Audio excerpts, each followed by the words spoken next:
Thank you so much for joining me here today for another wonderful story time with Deadpool. Is everybody having a good day? Yeah! Wonderful. Are you excited for a new story? Yeah! Good. This story right here is another bedtime favorite. And it's torn straight out of the public domain, so we won't be sued. This story is Little Red Deadpool. You can clap louder for that. There it is. Thank you. All right. You're not my dad.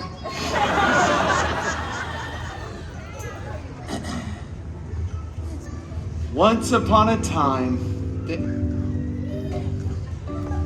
I think, and this is the first time I've ever had this thought, I think we should all say that together.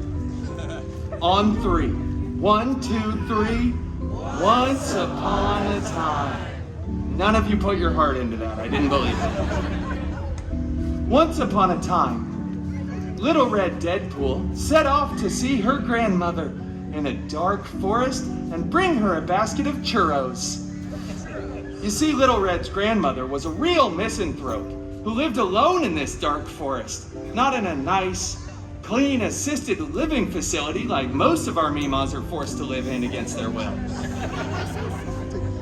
This seems dangerous, thought Little Red, but she set off into the woods anyway, so that children could learn for hundreds of years from her mistakes.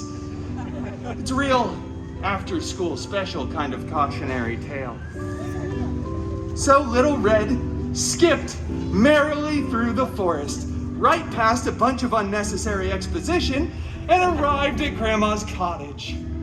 She opened the door to see Grandma laying there in a beautiful 4-poster old-timey mahogany bed, just Grandmama, I've brought you a basket of churros! Grandma honestly looked super weird. Yeah, and it wasn't because she was overusing Ozempic. It's because Grandma was secretly the big bad Wolvie in disguise. I wasn't expecting that. That was good. Grandma, what blue eye contacts you have? They're canon. Oh, and what a retro comic accurate costume you finally have. Shut up, bub. And what big claws you have. Are those vibranium?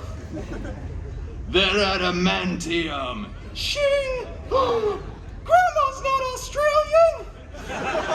Little Red ripped off a piece of the churro, dropped the basket, whipped off her cloak, ate the churro, it was delicious, and brought down her katanas in an X formation. Yeah. It wasn't an Easter egg, it was just a stylistic choice and looked cool.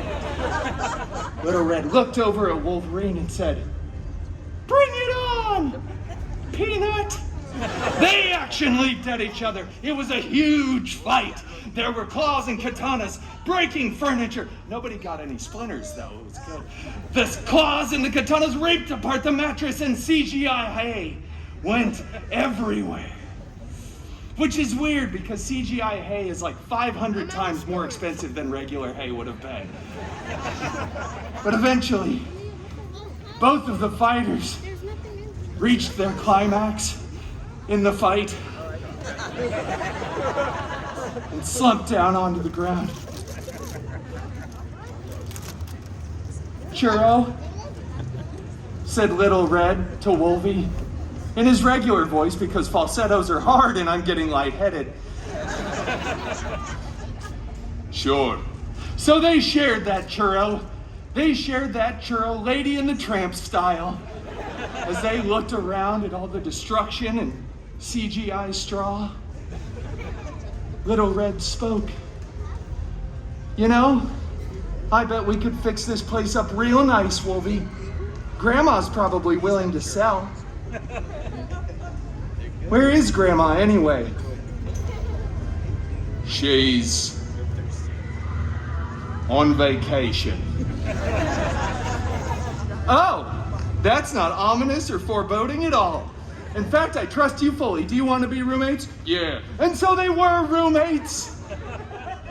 Little Red took the top bunk and Wolvie was the bottom. And they lived happily ever after. And the moral of that story, everybody, is honestly, get to know your grandmother. Really? You can't tell the difference between this decrepit old lady in a bed and a huge jacked man? Hugh Jackman? The kids will get it. Explain it later. Well, everybody, that's all the time we have for this Story Time with Deadpool.